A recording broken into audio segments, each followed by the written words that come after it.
Hey everyone, this is Roman Prokopchuk, and this is the Digital Savage Experience podcast. Today I have with me Ian Reynolds. Ian is a partner and chief solutions architect at Zibtek. Thank you for joining me today.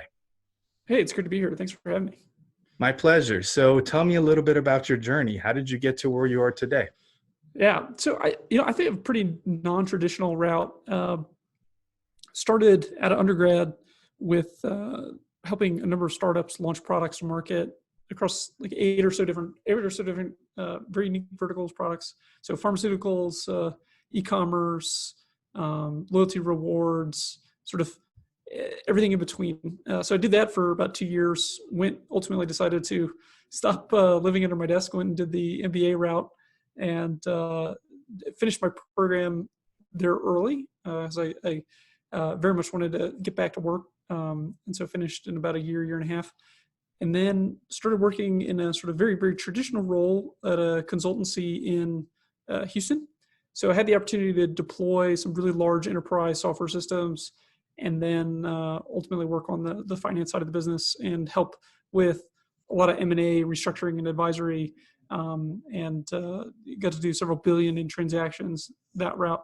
It was a lot of fun, working crazy hours and doing all that song and dance. But ultimately, I wanted to get back to sort of that, not necessarily startup game, but business entrepreneurship as such. And so I was looking for a business to buy, and found a company in 2017. Acquired half of that business, Zibtek, and it is a been established for 10 years software development firm. We've been providing services to companies, big and small. Like we have Adobe and some of these other large companies as clients, and so we've been doing that ever since and been growing pretty steadily. It's been a lot of fun. That's awesome. And in terms of kind of entrepreneurship, and obviously it sounds like you're a self-starter and kind of ambitious and always learning. Was that something you always kind of wanted to fall into, or you just happened to fall into it? No, I think it actually came as a result of reading. So there's that, Greek maxim, know thyself. And I think that every person has a path. Every person has something that they're going to be exceptionally good at that fits their personality, fits their sort of personal objectives in life. Of course, not everything is going to be successful, but if you know very specifically what it is that you want to obtain, and you're very intentional about those things, then it's much easier to obtain them, right?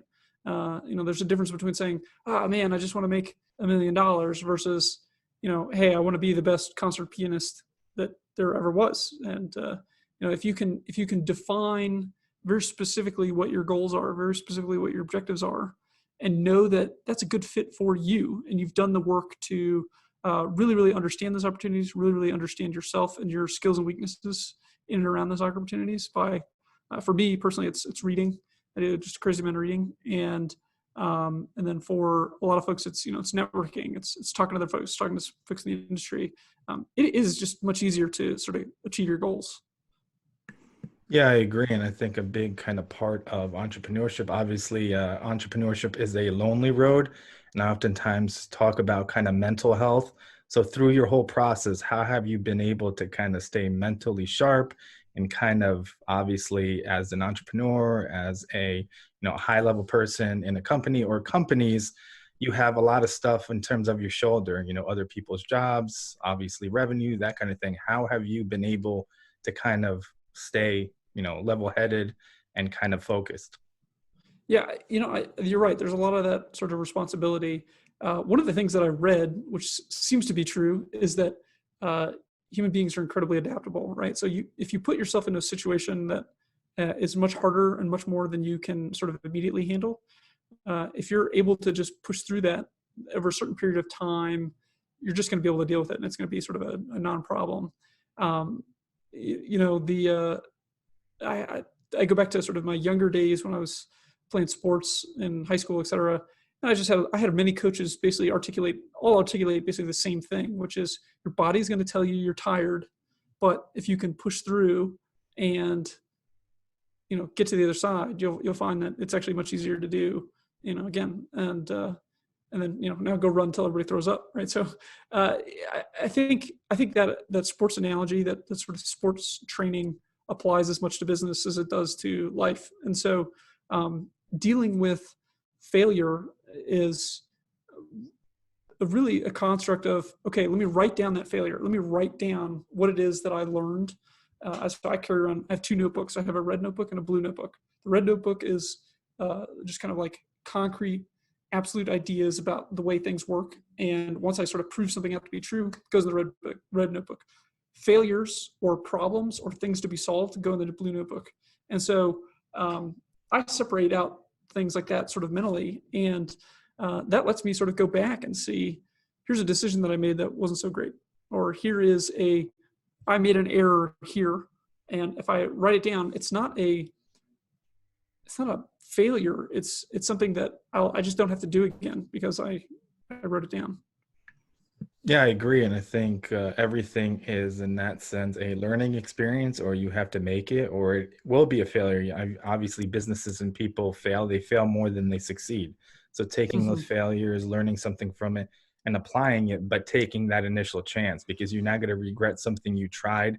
You may have failed, you pivoted, you learned something from whether, or rather than something that you never kind of, undertook in 30, 40 years. You think back, what could have happened if I actually tried, regardless if I failed or not. At least I learned something and applied it to something in Correct. the future. Yep. Yep. Absolutely true. And so I think you have to be really comfortable with failure, and you also have to learn to fail fast and just kind of move on to the next thing, because much of business is experimenting, trying to do something new and unique that your competitor isn't doing, and being able to sort of stand out and take that market share, capture the flag, so to speak. Yeah, I agree. So, what motivates you to succeed? Obviously, those motivations kind of change over time and as you mature in different ventures and different things in terms of family. But what currently motivates you to succeed?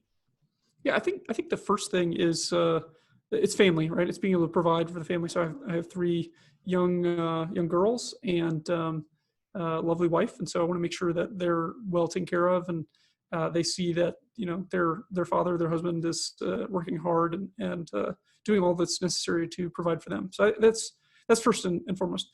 The second thing is that you don't really need in the U.S., I think we're all incredibly blessed to be in this country, and so if you have something that you should do, you ought to do it well, and so that's a secondary motivator.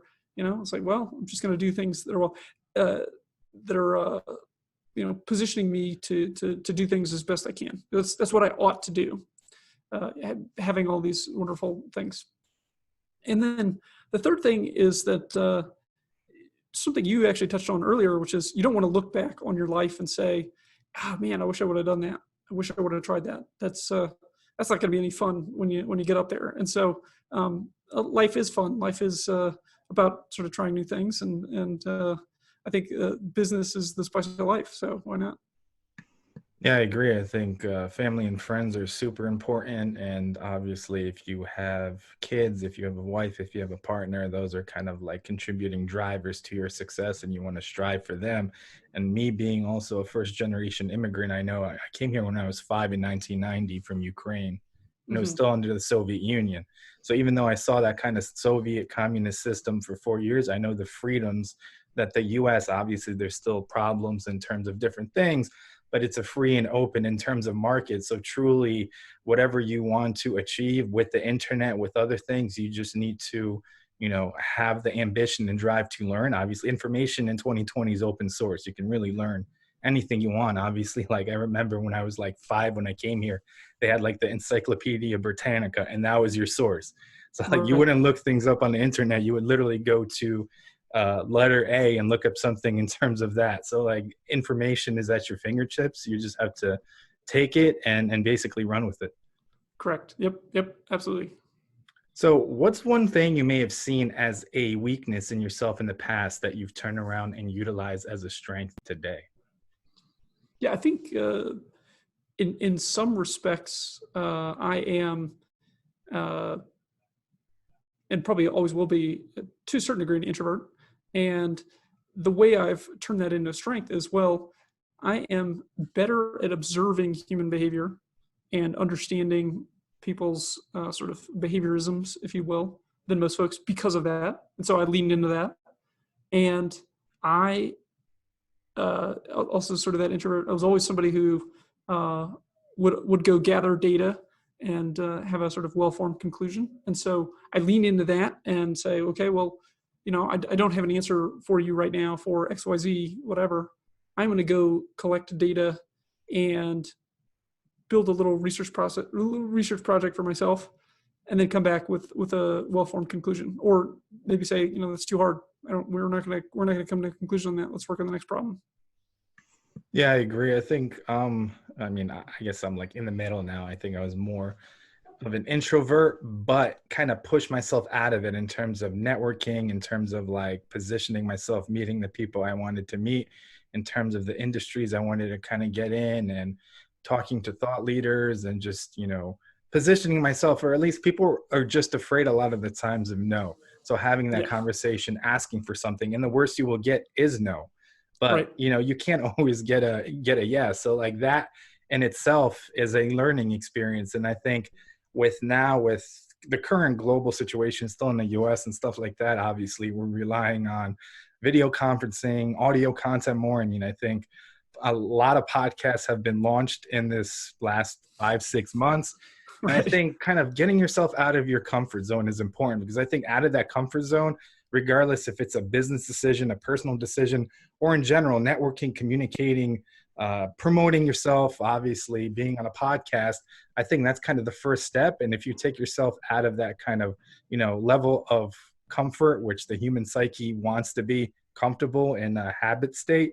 So if you take yourself in that kind of out of that, take that first step into that like chaotic uncertainty, that's where like the magic happens. Like Yep. all the great things in terms of business, personal life, when you actually take that chance and kind of run with it. Correct. Yeah. Yeah. Yeah. I mean, yeah. I think that's very true. Like figure out what your boundary is, and then figure out how you can kind of move that boundary out a little further every day.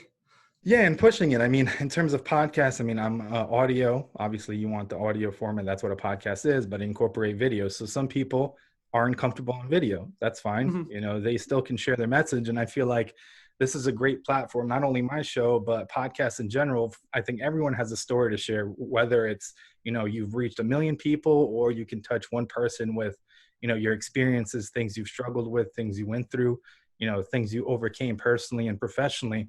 And I think it's important, and, doing justice to yourself and others. If you can connect and change one person or help somebody through something, I think it's important to do.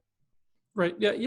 One of the things that we encounter in our business, so we're very much a people business. Our core business is very much a people business, and we have to put in structural things like not forced meetings. That's a bad way of putting it, but planned meetings with between our employees and clients and employees, because to a certain degree, you're right. Like people are getting into sort of a new habit or a new groove, and you need to make people sort of naturally uncomfortable, push them to talk, push them to go out to everybody going to the dance floor, kids, it's okay. And So as a business, you also have to look for kind of like the structural kind of issues within teams where it's not you don't have to just work on yourself or work on an individual. You have to work on what the team is doing sort of collectively, and then let them come to their own conclusions about how much communication is appropriate, et cetera, and kind of let them determine their own destiny around those things and how they're going to perform.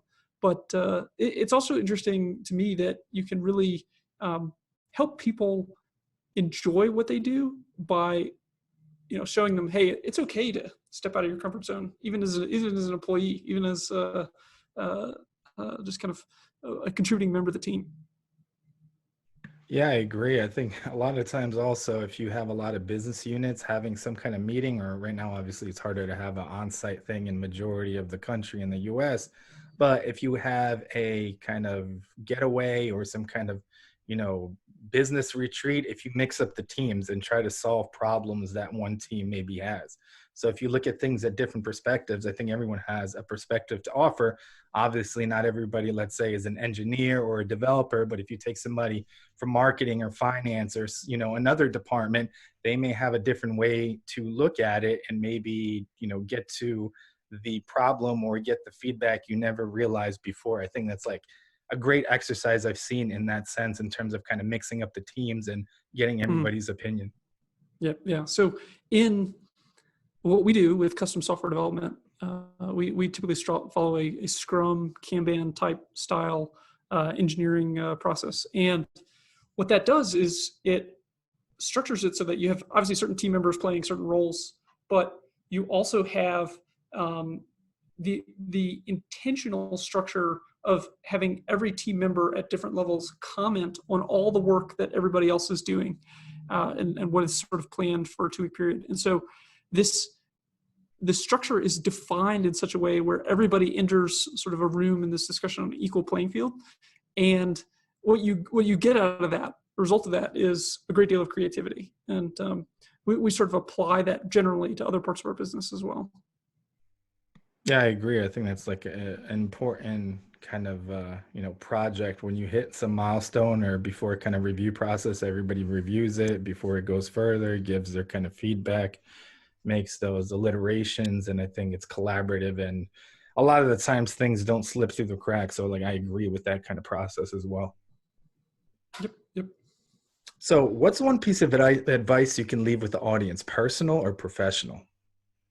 Yeah, I think keep learning, right? Be very intentional about what it is that you're trying to learn, or if it is, maybe it's not you're trying to learn anything particular, but you are just trying to be a continual learner. Write down the list of things that you want to read. Have an actual list of items that you want to read, or for I have a family member, and it's like here's a list of 1,000 movies I'm going to see before I die.